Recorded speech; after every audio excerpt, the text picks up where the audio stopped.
wabarakatuh. Selamat pagi siswa kelas 7. Hari ini ketemu lagi dalam pelajaran IPA. Kita akan mempelajari tentang alat ukur. Lanjutan dari pengukuran yang kemarin ya. Jadi materi yang kemarin udah Ibu bahas sedikit. Nah, hari ini kita akan lanjutkan lebih detail lagi.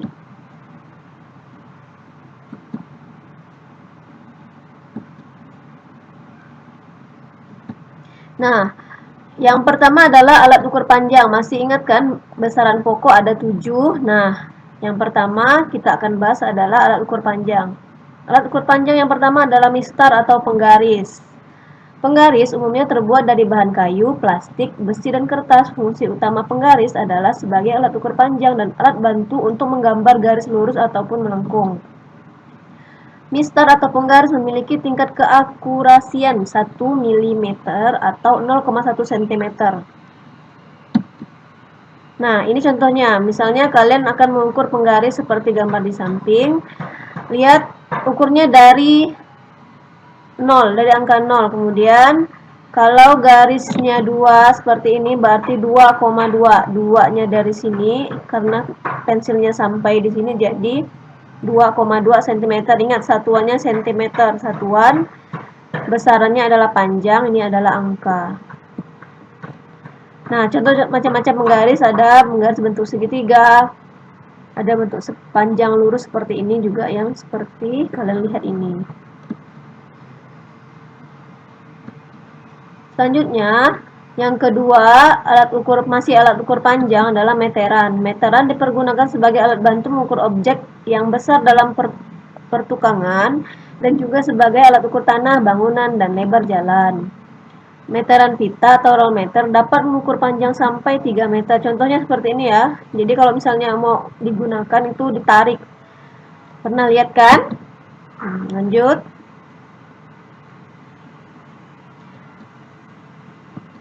Kemudian yang ketiga adalah jangka sorong. Nah, ini mungkin kalian jarang melihatnya ya.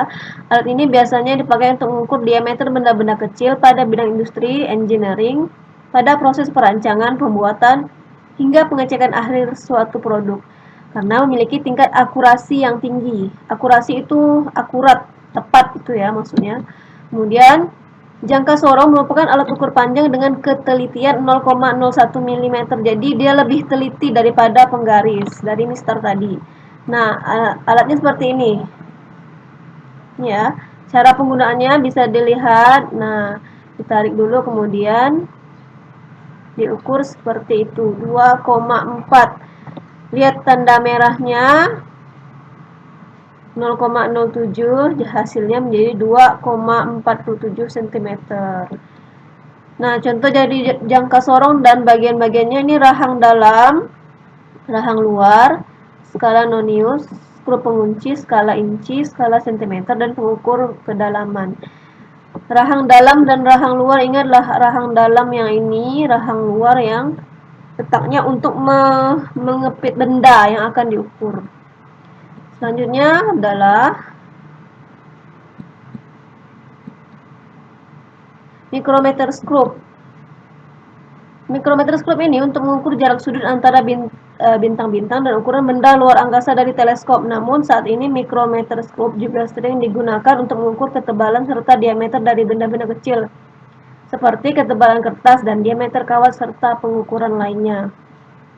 Tingkat akurasinya sangat baik, yaitu 0,01 mm, 10 kali lebih presisi ketimbang jangka sorong. Maksudnya 10 kali lebih tepat dibanding jangka sorong. Nah, kalian bisa lihat cara kerjanya. Sama seperti jangka sorong, jadi micrometer scope ini dijepit di bagian penjepitnya, ada bagian penjepitnya. Nah, kalau micrometer scope ini lebih ke mengukur benda-benda yang bulat seperti ini, misalnya batu ya. Nah, ini juga ada rahang tetap, rahang geser, mur pengunci, skala utama, skala nonius, roda bergigi. Nah, seperti ini hampir sama dengan jangka sorong, tapi micrometer scope ini lebih akurat, lebih tepat karena dia 10 kali lebih presisi. Selanjutnya, nah ini bagian-bagiannya tadi ya. Hampir sama kan dengan jangka sorong. Kemudian yang kedua adalah alat ukur suhu. Alat ukur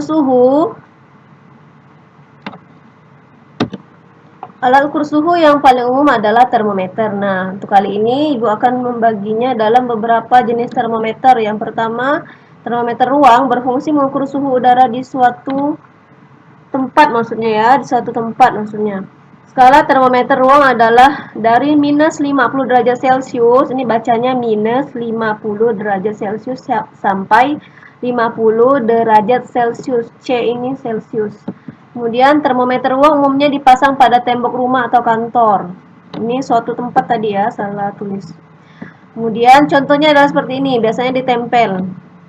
C untuk Celcius, F untuk Fahrenheit. Nanti di pelajaran selanjutnya kita akan pelajari tentang termometer. Kemudian alat ukur suhu yang selanjutnya adalah termometer laboratorium.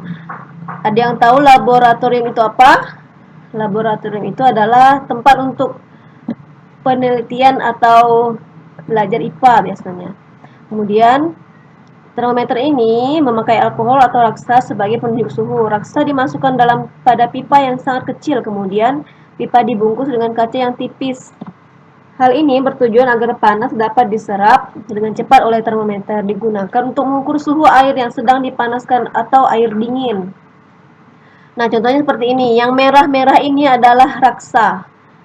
Kalau alkohol biasanya warnanya bening, tapi yang lebih akurat itu penggunaannya adalah menggunakan cairan raksa, karena raksa ini kita bisa tahu kalau suhunya naik atau turun, kita bisa nampak. Kalau alkohol itu karena bening jadi jarang digunakan. Lanjut. Termometer klinis. Termometer ini disebut juga termometer demam. Termometer ini digunakan oleh dokter untuk mengukur suhu pada tubuh pasien. Dalam keadaan sehat, suhu tubuh kita 37 derajat Celcius, tapi ketika demam, suhu tubuh kita akan naik, bahkan bisa mencapai 40 derajat Celcius. Nah, termometer ini skala ukurannya dari 35 derajat Celcius sampai 43 derajat Celcius. Hal tersebut sesuaikan dengan suhu tubuh manusia.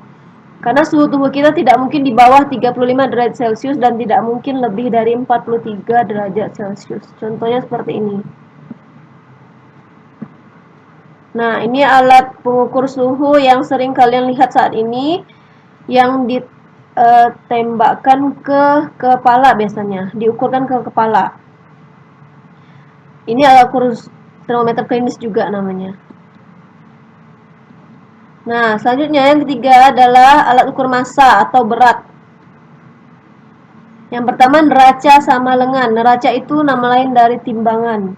Neraca sama lengan akan sering kita jumpai pada toko-toko emas yang digunakan untuk mengukur massa emas. Nah, contohnya seperti ini ya. Lanjut. Neraca analog.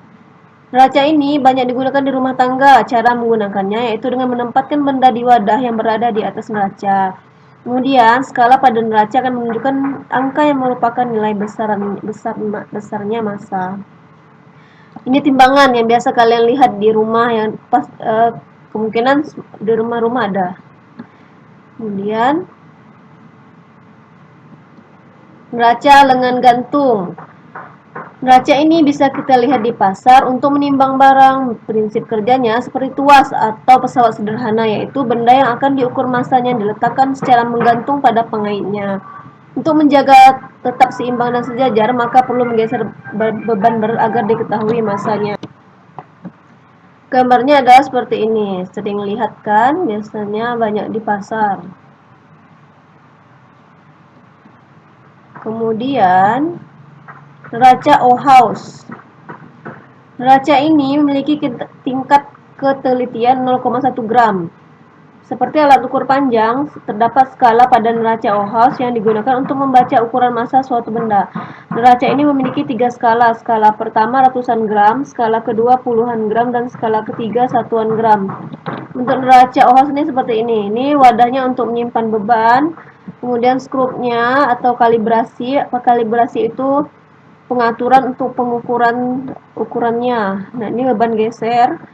titik 0, kemudian 3 lengan. Cara penggunaannya, beban geser ini digunakan untuk membuat neraca ini seimbang. Nah, saat neraca ini sudah seimbang, berarti bisa diukur dengan melihat dari kalibrasi yang ada di sini. Lanjut, neraca pegas. Neraca pegas merupakan salah satu pengukur massa yang digunakan di laboratorium fisika.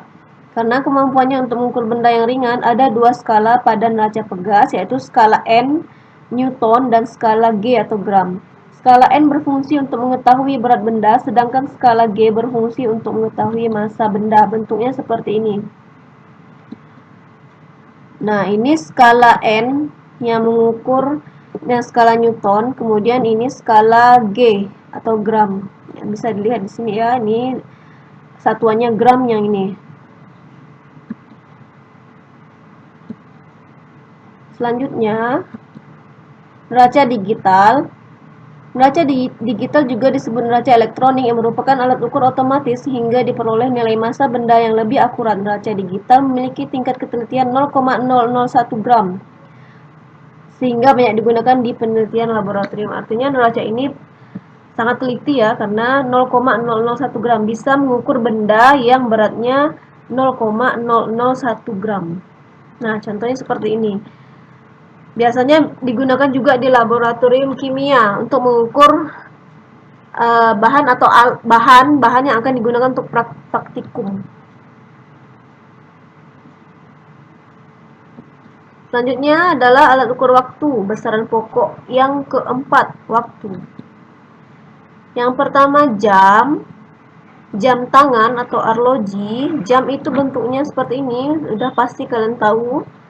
Jam tangan juga, ini sudah sering dilihat. Kemudian stopwatch. Stopwatch bentuknya seperti apa? Seperti ini. Biasanya stopwatch ini juga ada di jam tangan. Ya.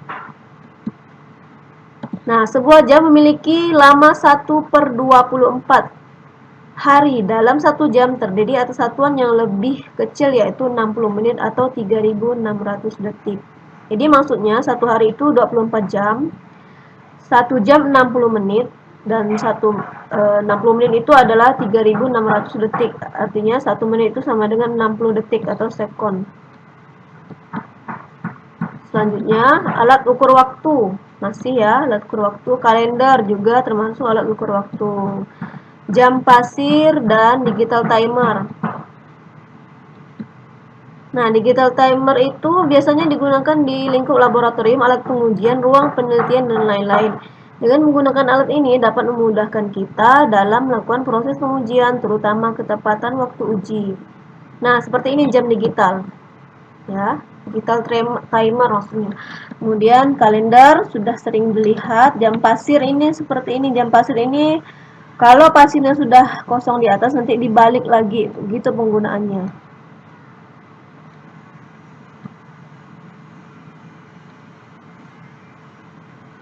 Nah, ini alat ukur apa? Ada yang tahu?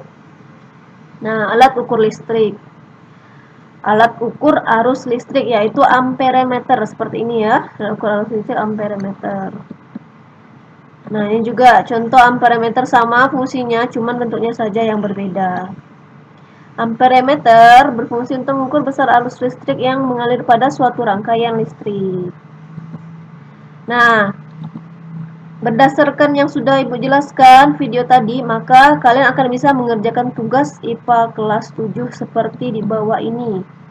Tugasnya adalah carilah alat ukur yang ada di rumahmu, kemudian foto dan kirimkan melalui link pada deskripsi video ini. Jadi, kalian cari alat ukur yang ada di rumah, misalnya tadi kan banyak kan ada alat ukur panjang, timbangan atau jam tangan atau jam dinding, terserah, pokoknya alat ukur yang udah Ibu jelaskan di depan.